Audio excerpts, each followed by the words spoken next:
Hey, it is your buddy, Peace and Harmony, with you here today. Much love going out to all the beautiful, empowered harmonizers. We are zooming in and focusing in a little bit more in depth on the covert narcissist and really to understand one of the components of the personality, and that is really one of pride. The feeling of pride is basically a feeling of deep pleasure or satisfaction of one's accomplishments and the achievements with which are associated, otherwise known, or which is tied to the ego.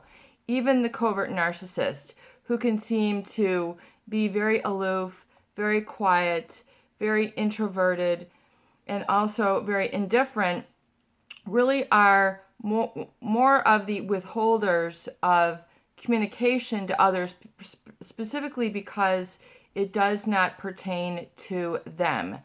They are very often not open to expressing interest in others, really in terms of especially in areas of need or normal social expectations. So we see the sort of retreating, the withholding of affection, withholding of positive emotions, sort of denying of communication, just really not going beyond really what might be described as the distance of their nose. And the pride is sort of a quiet pride. And really, some people might say, well, this is really a dignity or a dignified person. When we're talking about someone who is covert narcissist, someone who has an insatiable need of, or really a pathological need of self-importance, a pathological sense of self-importance. In other words, everything should come to them. They don't really extend themselves outward in specific ways. They might in isolated pockets, but really on a sort of a general sense, they don't really extend themselves to others if it doesn't pertain or involve them or what is, based on a pathological sense of their own self-importance. So if it doesn't pertain to them or, furthering of their stance or their position or in sort of that self-directed manner, they're just able to just walk past the needs of others, which is specifically expressed in a lack of empathy. And the pride of the covert narcissist really is what is responsible for, the preceding the fall in relationships. So they might say he was overly confident. Pride preceded the fall. You might hear that, especially of a lot of athletes. They were too proud of their run, and they didn't see. They weren't humble. They were sort of overly. They had an inflated sense of self, and because of that inflated sense of self, they didn't see the other guy coming, which took him out behind the knee, and then they lost the run or the pass or the touchdown.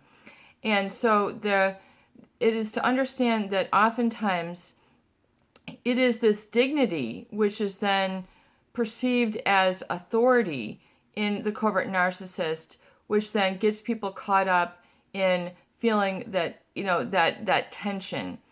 And people then strive to then, or feel that they will be on just or open communicating terms if they're reflecting then of that inflated sense of self-importance back to the covert narcissist, or defer completely to them, meaning, deferring to or yielding to their dignity, which is really a source of pride and isn't an actual self-esteem, valuing of oneself. Pride, which has an interesting derivative in its word, which comes from the Old English, to be especially proud of a quality or skill, but it comes from the Old English pride, almost like a prude, which is to have an excessive high opinion of oneself or overvaluation of one's self-importance. And with this, there becomes also a lack of credit, giving credit where credit is due to others. So you don't often, kind of one of the red flags or indicators or the understanding of covert narcissists is they rarely talk about where they got their credit from, where they got their source of strength from, or talking positively even about others barely crosses their tongue. And so there's sort of inflated sense of self-importance. And people then mistake this oftentimes with love or with joy or being satisfied or being happy, which is to get caught up in what people might consider arrogance or conceit, but a quiet arrogance, a quiet conceit in the situation of, or the experience of the covert narcissist. And more so, in the covert narcissist, it's really expressed in a sort of indifference, meaning their lack of interest in others. So this sort of indifference is just oftentimes the covert narcissist, I think, is really thinking that they are disciplined in self, that they, don't want to muddy the waters, or they don't want to open up a can of worms, or they don't want to go there. They don't want to trouble themselves. They don't want to extend themselves. They keep it very low energy, if you will. So it's a very, conservation of interest or giving credit to others where credit is due. So because of that lack of empathy, that skill, that capacity to be there for others is minimized or really non-existent. But they might be present, meaning physically present, but it's in a narrow sense. But because of this sort of quiet pride, people sort of then tend to allow this as a state of maybe the relationship is okay, or they're okay for now, and I don't have to worry about them. I don't have to give any more, effort. And then their indifference is then mistaken as a state of content in the relationship.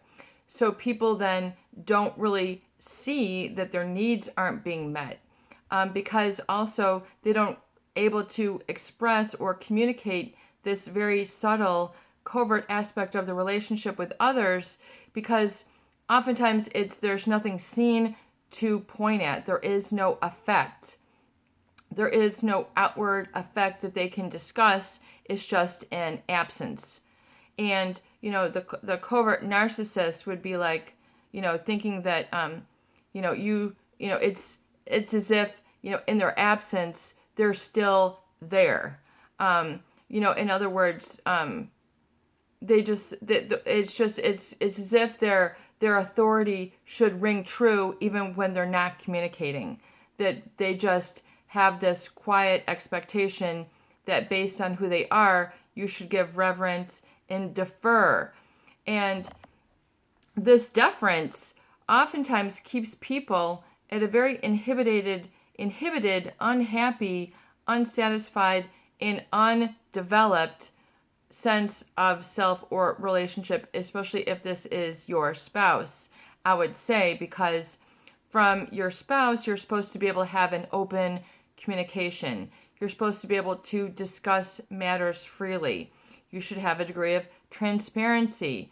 You should not feel a sense of threat with your significant other, or a sense of quiet intimidation, this sort of pride that seems to permeate them and their sense of self, which is kind of expressed oftentimes as an inflated sense of self-importance. And people, I feel, really have a misuse, especially if they have been projected, been an object, or they've been the object of projection, which means the issues of the covert narcissist being thrust on or equated to the source of an external source with which they don't possess that issue, problem, or situation whatsoever.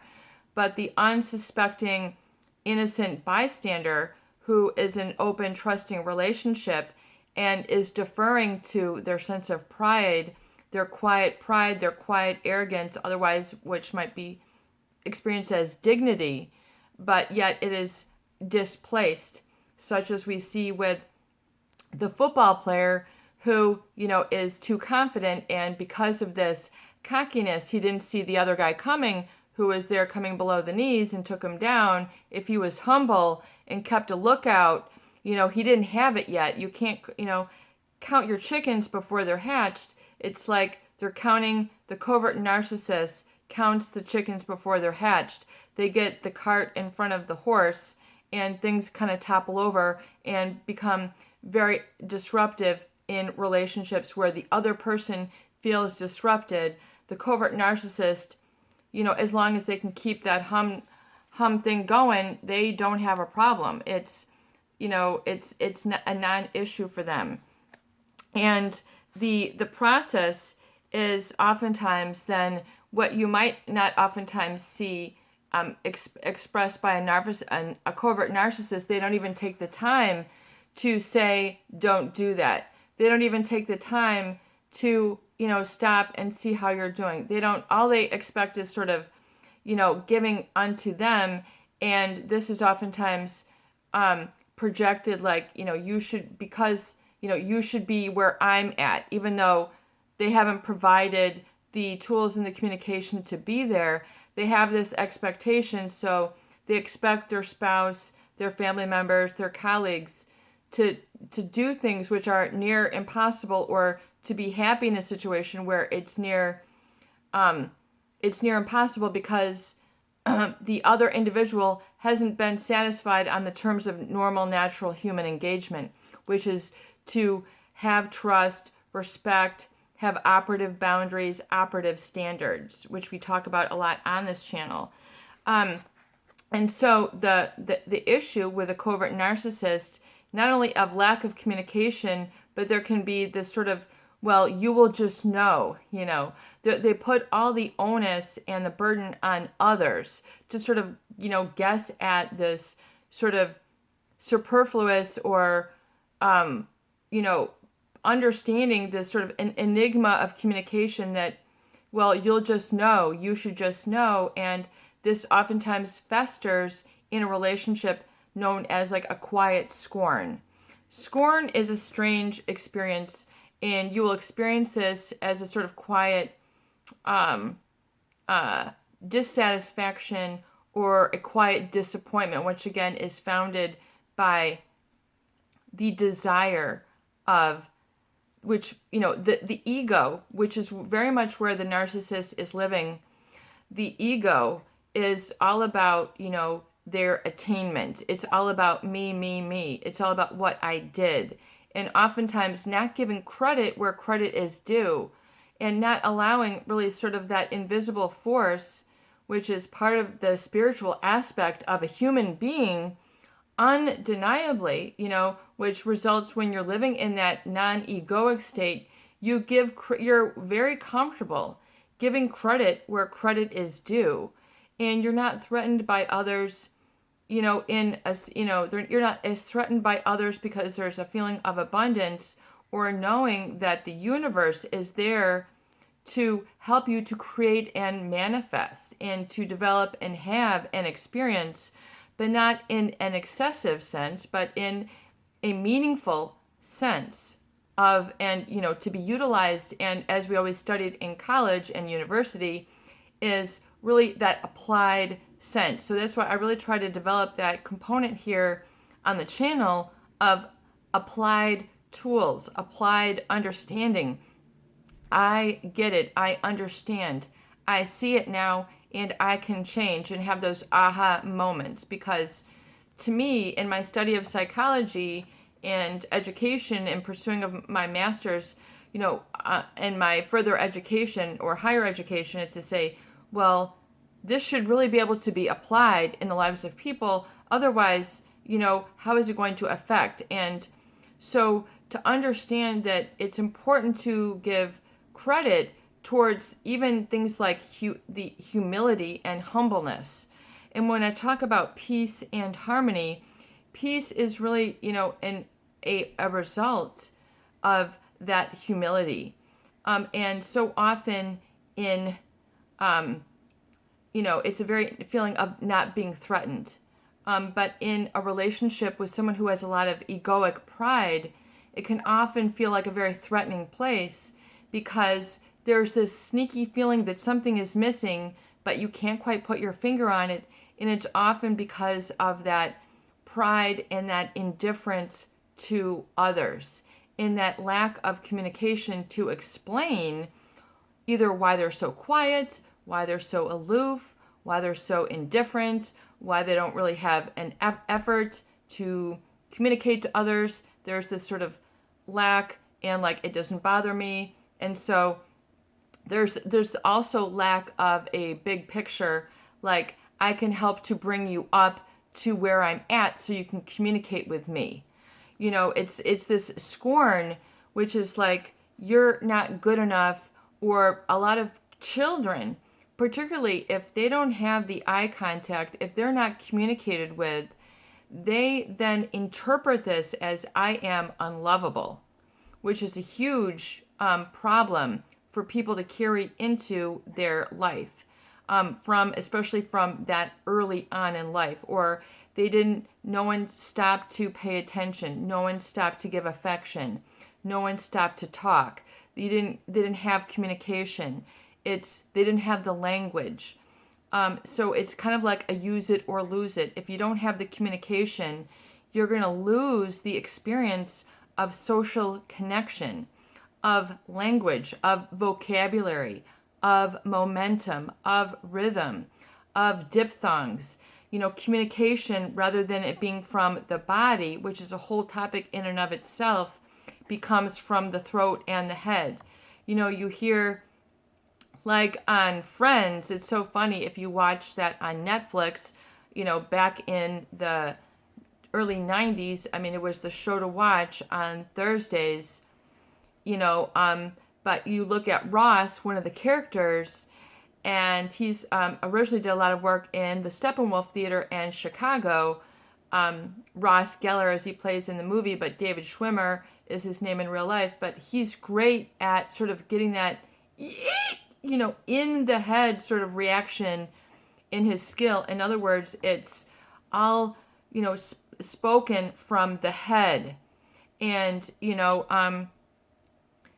and it's not from the gut. And so people oftentimes because they're not met in the middle, they're not able to get a response from that guttural communication, which is in the body when you feel like you're living in your body, your breathing is comfortable, all that sort of experience, but out of fear, that sort of, because there's this absence in this pride, which kind of keeps people separated, which is not just a boundary, it's a wall, it's a wall. But if you're in a relationship with them, you want to have this communication. Otherwise you feel like there's something wrong, and then people then, wrongly assume that there's something wrong with them. And it can become completely part of the foundation of their life and take it to everywhere that they go. And they're always doubting themselves. And this scorn, which is kind of like what is assumed and felt as part of the relationship, and one of the weakness is what oftentimes is misinterpreted, oftentimes because the covert narcissist and the overt narcissist as well, they don't want to give credit where credit is due. And once again, if there's no communication, then how are you going to have the experience to have rhythm, momentum? Everything is just going to bottom out. Things just begin to feel like despair very quickly, especially if you feel you have disappointed the narcissist. The narcissist is all about please me. It's a one-directional relationship, but you don't see it in the beginning because oftentimes there's this pride, which feels like, you've made it with this person. And the scorn is oftentimes not overtly communicated, it is covertly communicated. And scorn means the feeling or belief that someone or something is worthless or despicable. What a horrible experience to feel this, especially at the childhood level. Okay, that's like right up there with atrocious. That is to be despicable or for to be an object of contempt, then gives you that experience of emotional abuse and neglect, abuse by neglect, which is a very difficult thing to pinpoint or prove or express. Neglect, not getting, especially, if you don't have food, if you don't have shelter, it's easy to discuss that. It's easy to prove that. It's very difficult to prove contempt or derision or that sort of disdain or derision for. And interestingly enough, scorn is also, tied into that aspect of entitlement. Entitlement, which means, I just believe the world owes me this. And to feel entitled, like it's due to me, I don't have to do anything to earn it. I don't have to do anything to receive it. The world just owes it of me because, and scorn is that really the experience that they refuse to do it because they're too proud. It is beneath me. It's beneath me to clean. It's beneath me to give affection. It's beneath me to listen to you. Especially if it's not what I want to hear. If you want to hear me, play the trombone, but you don't want to hear me talk. You want to hear me cleaning and vacuuming for you, but you don't want to hear what I have to say. You want to hear me play the piano and you want me to do this, but yet you don't want to hear what's actually going on and why this is troublesome. It's refusal to do something because of they're too proud. And pride, as part of my studies in linguistics and the study of English, not just how to speak English, that is my original language, but English meaning the literature and books and discussion thereof. Also interested in the origin of language, which is extremely fascinating in my aspect for whatever reason, but I'll just share with you. It comes from the Germanic and the Old French, isham, scorn, which is very interesting to eschew, so to shoo it away, just get out of my way, to scoff. And so, people feel, this sort of mistreatment, but yet there's this entitlement, meaning like, well, maybe you have reason to scoff or scorn me because I am despicable. I am an object of contempt.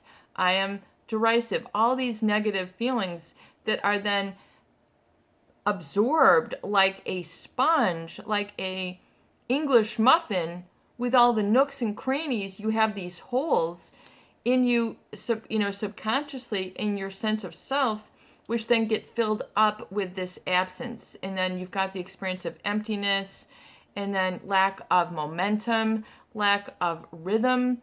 When we talk about it's, as you can tell, I've studied this. So it's important to understand because too much of the world does not focus on the cause of situations as well as the circumstances that surround the cause.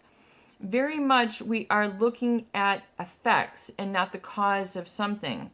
So it's very important to understand, in my viewpoint, what I've needed to understand to have a sense of healing and be able to help to heal is to understand the cause and the environment within the cause that's created this effect, and to understand that it's not a forever wound. It's not a forever hurt. It's not a forever inhibitor to your happiness, because a lot of people suffer in these very deep ways that are nonverbal. that are in, the state of beingness, which is, at the foundation. So you have to heal at that level of being. And nowadays, in the information age, it's not about being, it's about being fast. It's about, it's about how quick can you deliver. It's like, how quickly can you do? And I can do more. And it's not, do more to be more, but where is that actually getting you? And we can go on at length about how this has affected relationships and connection and communication and spelling and how words and grammar are being just ruled out, and the way things are being deforested.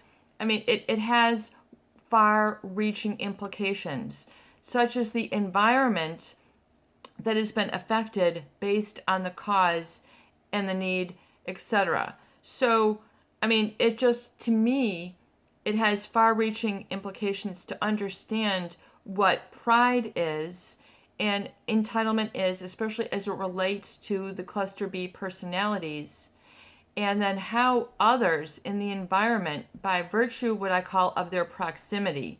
It's not who you are in the essential sense, in a being sense, which I hope in this life you get a chance to experience what it means to be in a state of bliss and to have that sort of existential experience of being, which is completely not limited in what you would think in the sense of the world, but it's a sense of, vibration or energy, and it's a feeling of that you can surrender and allow this to be, which is not having to put effort and doing, because it will flow through. It's to understand that healing comes from that flow, and it's from a flow of being and not only a flow of doing.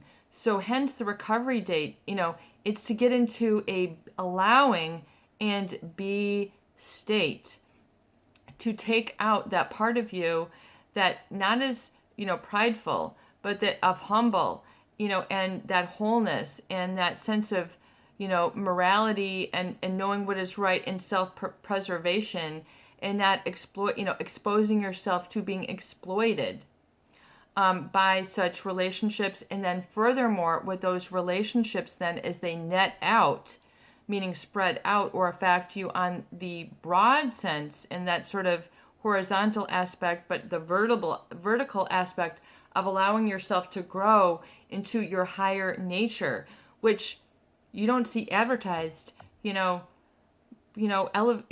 mean, it's just not part of society. It's based on, oftentimes all these external aspects that are distractive of that, oftentimes.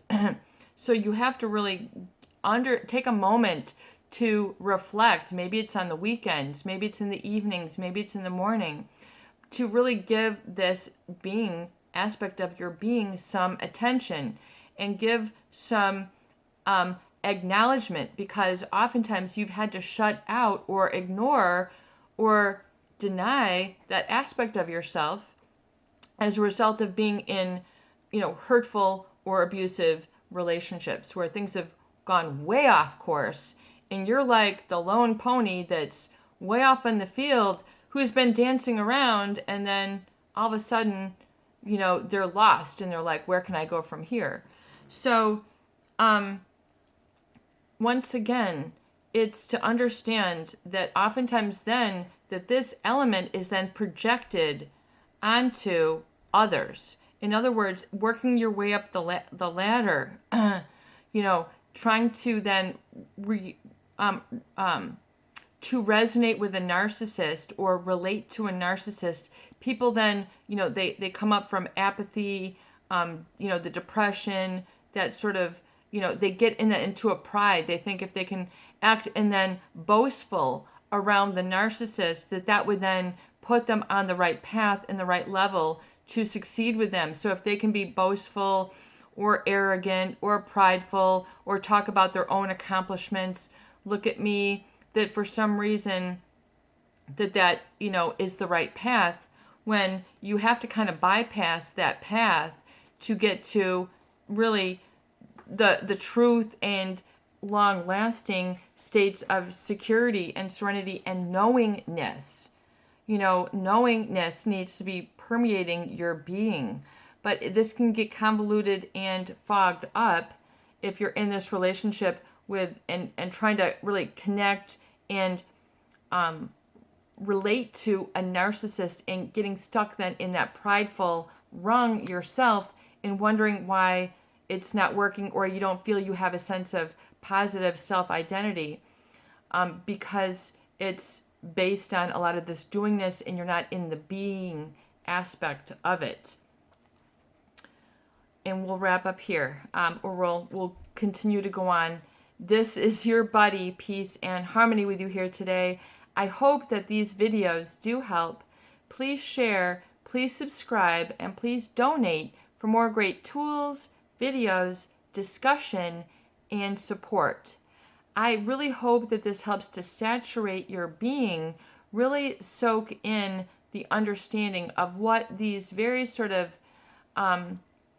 delicate experiences are, but how they become really deep grooves in terms of limiting your happiness or removing you from a state of happiness too frequently. So check yourself for this, and understand that if you have been projected on in the wrong way, don't absorb those hits and think that there is something wrong with you, because there is not. You are just sensitive and empathetic. Peace out. Have a beautiful day.